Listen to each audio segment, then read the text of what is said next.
When I talked to you this morning about the secret place, I was afraid Steve was going to give it away. Isn't it amazing? I mean, of all the things you could have said this morning. Yeah.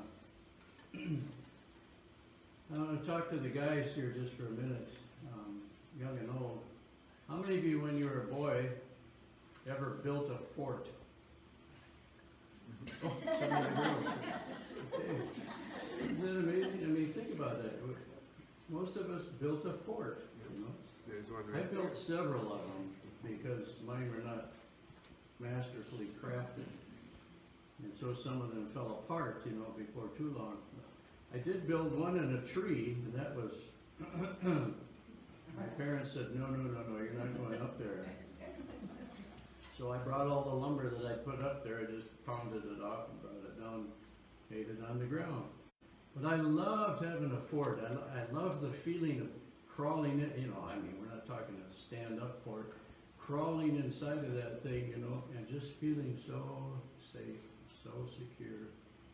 Something that I'd made with my hands and whatever. It was just a good feeling. Now lift your hand if you had a good feeling about your fort. Yeah. Well, Psalm 91.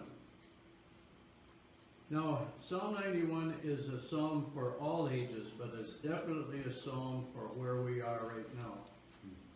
And I want to ask you to start with, do you believe the words written in Psalm 91? Yes. Do you believe that they were God ordained for our day, for us as believers? Do you believe that there are promises in Psalm 91? Yes. Do you believe that God says to you, you can claim those promises for yourself and for your family? Okay, so we're on common ground. Psalm 91 verses 1 and 2. This is taken from the Amplified Version. It says, he who dwells in the secret place of the Most High shall remain stable and fixed under the shadow of the Almighty, whose power no foe can withstand. I'm going to say that again.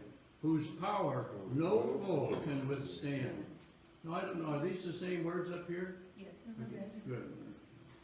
I never know, because this is a new program, and you never know. As you, anyway. I will say of the Lord, he is my refuge and my fortress. Say that out loud. I will say of the Lord, he is my refuge and my fortress, my God. On him I lean and rely.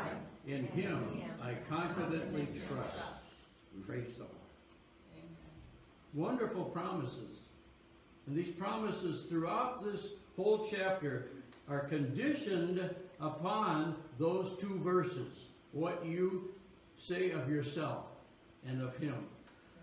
That you are in that place. You are in that secret. That I am in that secret place of God.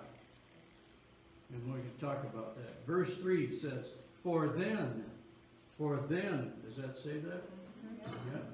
For then he will deliver you from the snare of the fowler and from the deadly pestilence. Then, see, it's then, it's conditional. It's conditional on what you say about yourself and about God. Right? That's the condition. The first two verses are the condition. If you follow those things, then the rest of the psalm is yours to claim. Okay?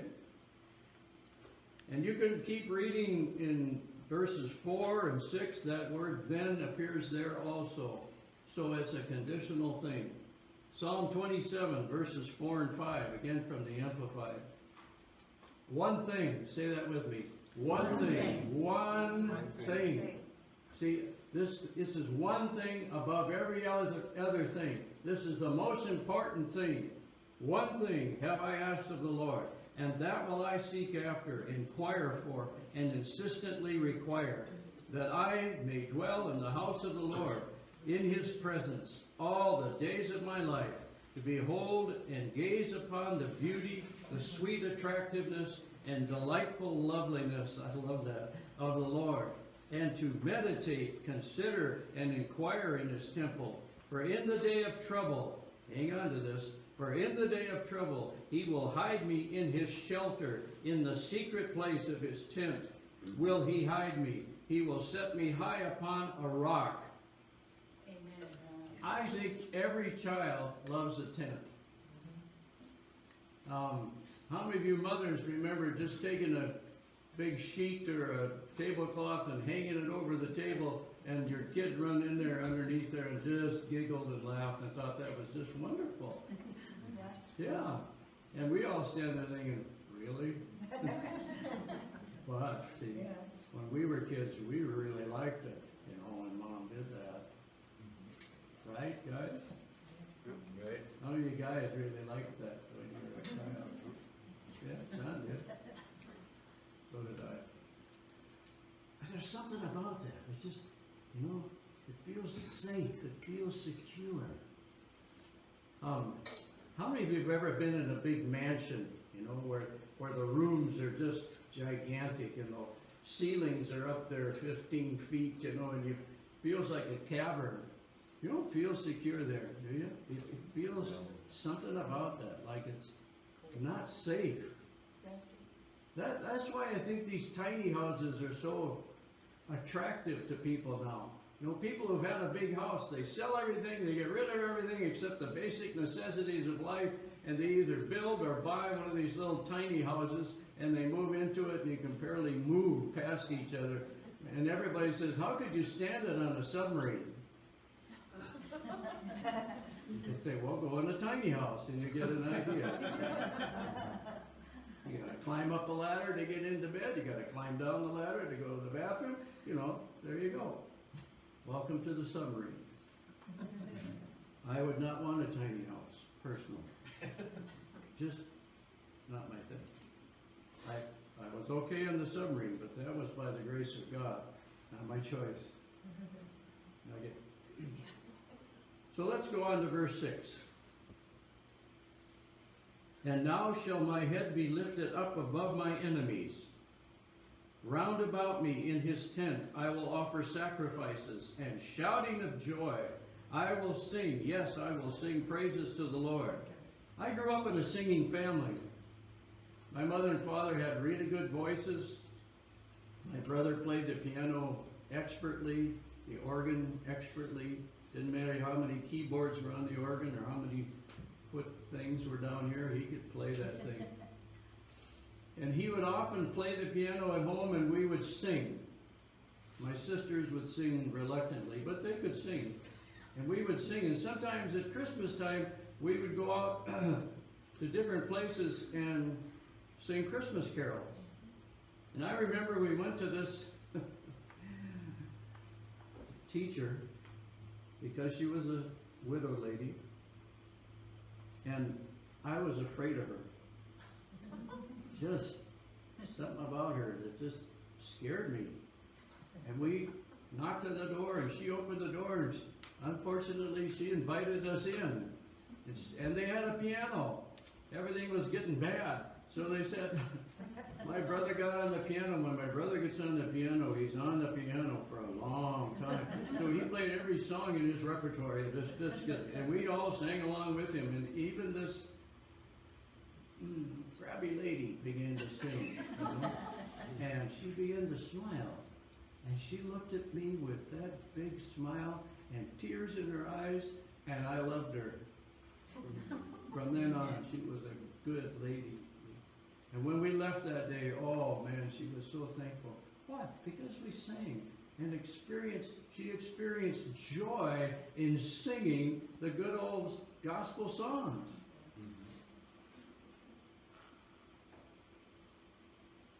Sometimes when I would get in my fort, I would sing.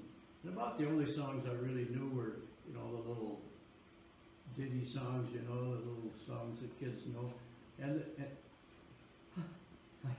I just got to say this. How many of you grew up with London bridges falling down? For the life of me in my child, I couldn't figure out what was so good about that song and what were they even talking about, you know? There were a lot of songs like that for us kids. But sometimes I would sing a gospel song, and I would sing it loud enough and my neighbors would hear it, you know? Where's that coming from? You know? Freddie's in his fort. Oh, a fort, you know. Well, hey, what better sound to come out of a fort than worship? Right? Right? Listen, the weapons that we fight with are not carnal. They're not of this world. They're above the world. They're otherworldly. And they can defeat whatever's happening in the world authored by our enemy. Amen. So when we sing, we are taking, this is a weapon, and we fight with it. Hallelujah. Praise the Lord. All right. So, government. Right? And here it says one thing. The man of one pursuit is successful. Let all our affection be bound up in one affection, and that affection set upon heavenly things. God will give us the best of shelter in the worst of danger. In the secret place of his tent, of his dwelling. Listen, let's not make this just some strange kind of thing. When he's talking about this shelter and this secret place, he's talking about his presence. In his presence, there's security, there's safety, there's joy, there's peace. The King James Version says this. New King James Version says this. I don't know what I told you back there. Did I tell you new? I probably copied the old. So let's read what it says up here. My frame was not hidden from you when I was made in the secret in secret and skillfully wrought in the lowest parts of the earth. That's pretty close to it. So now I got to read the King James because there's a word missing.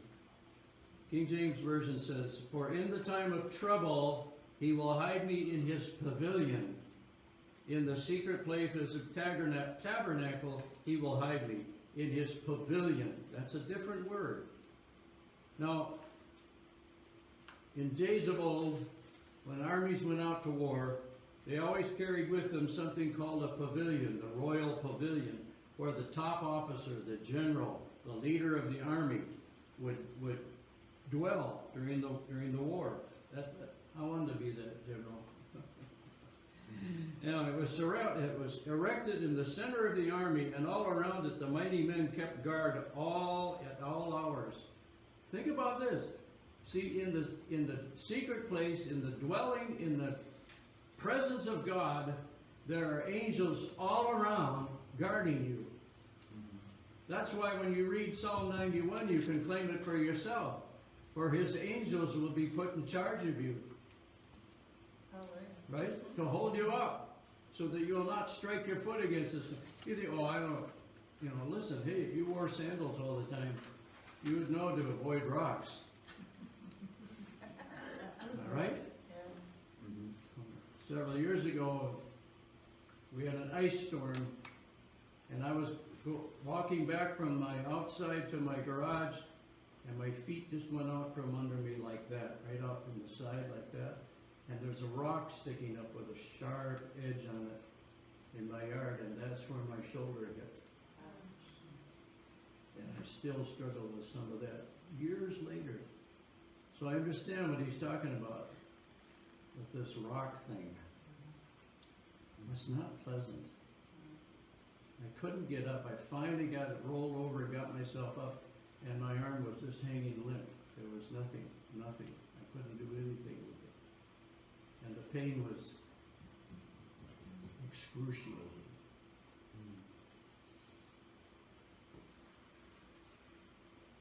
I wish I would have known then what I know now. I would have begun to sing.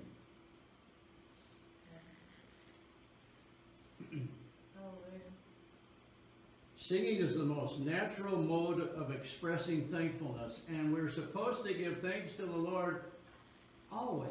We're supposed to rejoice in the Lord always. In what, well, yeah, nice day, we can rejoice in that, right? What if it was pouring down rain this morning? Well, she's going to get wet. I'll have to run to get to the car. You know, there's nobody here to drive my car up and pick me up, and I forgot my umbrella. You know the routine. These are the things that come out of our mouth, and we have to be so careful what comes out of our mouth.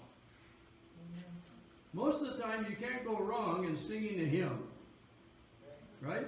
So when things look dark and bleak and dreary, at least sing an old hymn. Somebody start one off right now. Rock of Ages. You got to sing it. I mean, we'll join you, but you got to get us started.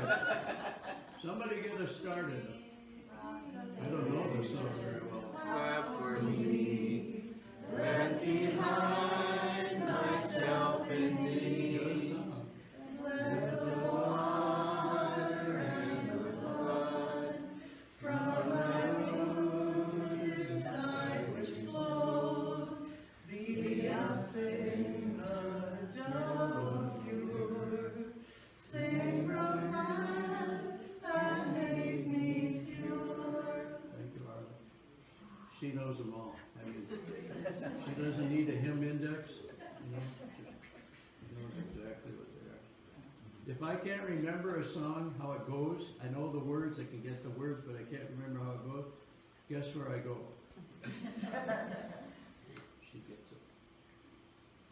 Okay, we gotta move on. Psalm 139, verses 15 and 16. Now this is taken from the New King James Version. My frame was not hidden from you when I was made in secret, and skillfully wrought in the lowest parts of the earth. Your eyes saw my substance, yet being unformed, and in your book they were all written, the days fashioned for me, when as yet there were none of them. I want you to get the idea now. He's not talking about when you were in your mother's womb. I'm talking about before there was anything about you. Nothing. Nothing.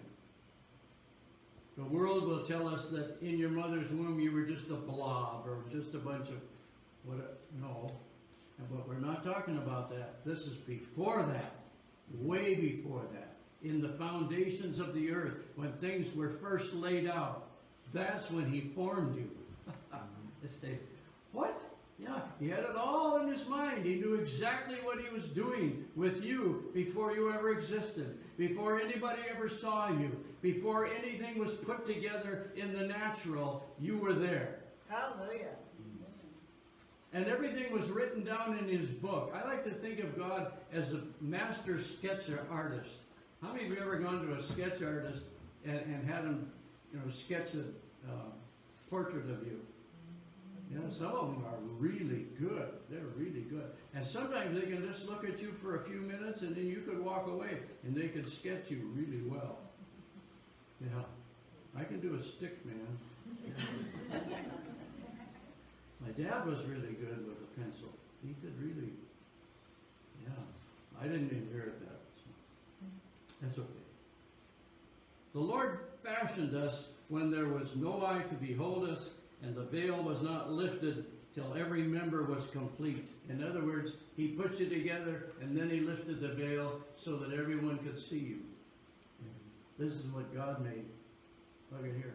Listen, there is no such thing as an ugly baby. No such thing. Once in a while, there'll be a little baby on the television, and Beverly will say, "Oh." It's just like, oh, so beautiful, so wonderful, so perfectly made. Right? You know, when I was born, my older sisters said, "Oh, we're going to have to babysit this kid." And they were right. See, out of their mouths, they were right. And so I got sick, real sick, and I got allergic to milk. And so I had to have goat's milk. I cried a lot. And so my sisters, God bless them, they still love me. But they said, you have to take care of this kid. Yep, you're right. You're right. Let's go on. Cannot he who made us so wonderfully when we were not still carry on his work of power till he has perfected us? Yes. Yes. Your eyes saw my substance, being yet unformed. While I was still on the wheel, the potter saw it all. How many of you ever watched a potter make something? It's just marvelous. Those hands are so, man. And when he feels something that's not right, an imperfection, oftentimes he'll try to correct it, and if he can't, he just squash the whole thing down and start over until he gets it right. The Lord knows not only our shape, but our substance. This is substantial knowledge indeed. I just put that in there and thought that was cute. Did you get it? Okay, let me say it again. The Lord knows not only our shape, but our substance. This is substantial knowledge indeed. Okay, got it. Now I want to quote from a book called The Treasury of David that I once in a while go to. It says this: an architect draws his plans and makes out his specifications. Even so did the great maker of our frame write down all our members in the book of his purposes. Our form, our shape, everything about us were appointed by God long before they had any existence. God saw us when we could not be seen, and he wrote about us when there was nothing about us to write about. Wow. Wow. Let me say that again. He wrote about us when there was nothing of us to write about. We weren't there yet in the natural. And he was writing about us in his book. His plans and purposes for us were written out. Are you getting this? I mean, God. When there was yet none of our members in existence, all of those members were before God. He saw them, and in his sketchbook of his foreknowledge and predestination, he wrote them down. Listen, our great God knows who belong to Christ. Hallelujah. He knew that long before he made you, that you would be one who would one day believe in his Son. Hallelujah. Praise the Lord. His eye perceives the chosen members who are yet to be made one with the living person of Christ. A body is being prepared in which the life and glory of the indwelling Lord shall forever be displayed. End of quote. If you get nothing else out of this today, I want you to know that when you read Psalm 91 and believe it for yourself and declare it for yourself and for your family, that what you are saying, that you are in a safe place in the presence of God. Amen. Hallelujah. That no harm can befall you. You know, that 1,000 may fall at one side and 10,000 on the other, but it will not come near you. Amen. You will only observe with your eyes and see the punishment of the wicked. Yes. I believe there's a plan. God has a plan. Yes. God knew in January 1st of this year exactly what was going to happen in these first 4 or 5 months. Right. This didn't surprise him. He didn't have to go back and say, oops, I didn't see that one coming. No, he knew it. As a matter of fact, he's allowing it for his purposes to be accomplished in our nation. Yes. Is God through with America? I don't believe so. We still have a destiny yet to fulfill.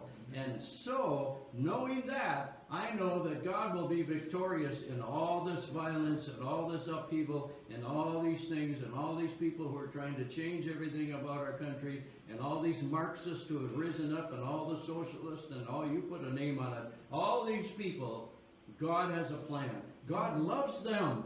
Amen. Yes. Amen. You? Hard. Hard. Well, make it a hard love. Yeah. Yes, I understand. None of us like this. None of us would have chosen this. And in the midst of all of it, it's hard to understand. It's hard to see God. But get into his secret place. Get alone with him. Let him envelop you with his love and his presence. and all that stuff that's happening out there will just fade away, and you will have perfect peace because you know that He's in control. Hallelujah! Hallelujah. Now, one more thing I want to challenge you with. Last night I put a challenge on the people who were here at prayer. And by the way, thank you, Beverly. I would have forgotten it. Okay. We decided we're going to have a special prayer meeting tonight, Wednesday night at 7 o'clock. And the main focus will be to pray for our country. And so I hope you'll come. Do you know that prayer is one of the most difficult things to motivate God's people to do? I'm not sure why. If it's a fear or what it is. But oftentimes we put everything before it. And God, prayer is just talking to your best friend. But it's a best friend who can do everything. Yes. You know? I used to love the fact that I had a big brother. Well, he wasn't so big, but he was big to me. And I used to threaten my enemies, you know.